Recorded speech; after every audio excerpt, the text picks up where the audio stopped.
So we loaded up a whole bunch of stuff from my storage unit. We're taking it back to the house. And one of the other questions a lot of people have been asking us a lot is, how profitable are these units? And I think people need to understand that there's a difference depending on the units you buy, how much money you have to spend, how much time and space you have to storage. Like, Storage Auction Pirate and Locker Blockers and Jack, they have a much bigger budget. They can put thousands of dollars on a unit, but they also have a lot more experience with, some of the higher end stuff. And they have a following that allows them to sell it. One of the other things you got to get too is a lot of those really big YouTube channels like Storage Auction Pirate, he can bid a lot of money on a unit knowing that the YouTube ad revenue alone will make his money back, and then the rest of what he makes from selling stuff is profit. Sometimes even more. He'll make more off of the video than he does off of selling the stuff. So that's something to take into account. I'm not monetized yet on YouTube. It's one of the things we're working towards. Give us a follow, subscribe to our channel. Give us some watch time. Watch some of our videos. Watch some of our other stuff. Help us get our watch time back up. Because we got to get about 100 more subscribers and about 3,000 hours of watch time, because I've been inactive for a while, so I have really low watch time on my channel right now. But we need about 3,000 hours of watch time and about 100 new subscribers so we can get monetized on YouTube. And then that's really just the beginning, because I know a lot of people that monetize their channel and don't make any money from it. So it's going to take us a while. That's also part of why we're trying to build up the podcast that were upcoming. If you don't know what I'm talking about, check out our other videos where we were talking about the podcast that's coming up. But yeah, how profitable are these units? I've had units that we paid $150 for, and we made over $1,000. In fact, we had one unit that we bought about 8 months ago. It was a manager special. We were bidding on it because there was a bunch of boxes, and I was like, honestly, it was so many boxes, but 10 by 10 climate control, but there's so many boxes. It was like, $150 is what I'm willing to spend on it just for the boxes alone. And if everything in the boxes is trash, fine. Because it was manager special, which means I don't trust that the unit's worth anything. But I was gambling to even pay $150 just for the boxes. But there was like a few hundred boxes. I'm still using the boxes now. But the other side of that was we got in there and it was a unit that was surrendered voluntarily instead of going, which is why it was listed as a manager special instead of a lien unit. But it was all L'Oreal Paris brand new product. Only a couple of items were expired. Most of it wasn't. And we ran 2 shows in the day we bought it. We walked into the unit. We went live as we walked into the unit for the first time on Whatnot. We ran a show for a couple of hours, sold a ton of stuff, packed up everything that sold, filled up the rest of the car with as much of the unopened inventory that we hadn't gone through yet, took it all to the house, unloaded it, ran another show that night. In that one day, we made over $1,000. That is, to this day, the biggest sales day I've had in my business ever. Since we started 5 years ago. But we did $1,000 in sales on a unit we paid $140 for.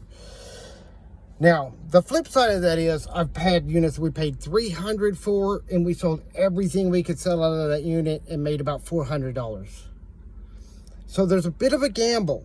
Now, the more you do it, the better you get at profiling units, the more margin there's going to be, and the better you're going to get at how much you bid on units.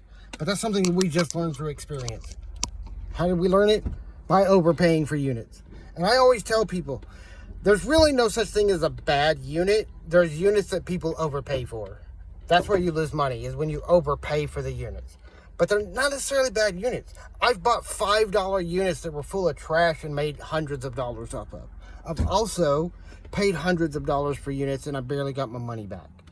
Now, luckily for me, now this is my personal experience. I've been doing this since 2018.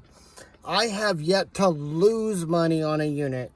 In other words, just in the base cost of what we paid for the unit, not even getting to that point. I have not done that yet. I've at least made the money I spent on the unit back Where I failed is I haven't made money to count for my time and investment into it. So I've had units like this one. We had one, we paid $354, made $400. Well, that means I made $50 in profit. I had hours of work into that unit, running shows, doing stuff, you know, listing stuff, selling stuff, and we made about 50 bucks total profit after we sold all the stuff that we sold. That wasn't a good unit. My judge and my guesstimate and what I'm looking at when I'm bidding on a unit now is can I make 3 times. So I got to look at the unit, kind of profile, what do I think I can make off of this unit, and it's a total guesswork, but I can kind of estimate based on the number of boxes and totes there are.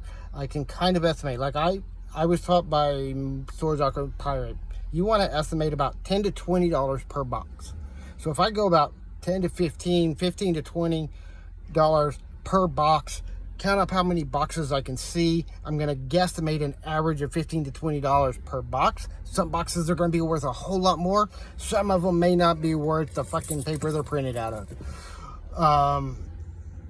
That being said, until you get into it, you really don't know.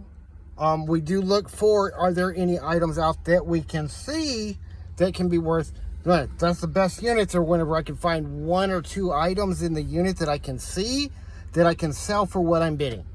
And often I have my bid max. I very rarely actually get to my backs. When I profile a unit, I profile that unit and I figure out this is the most I'm willing to bid on this unit. And I generally don't go over that.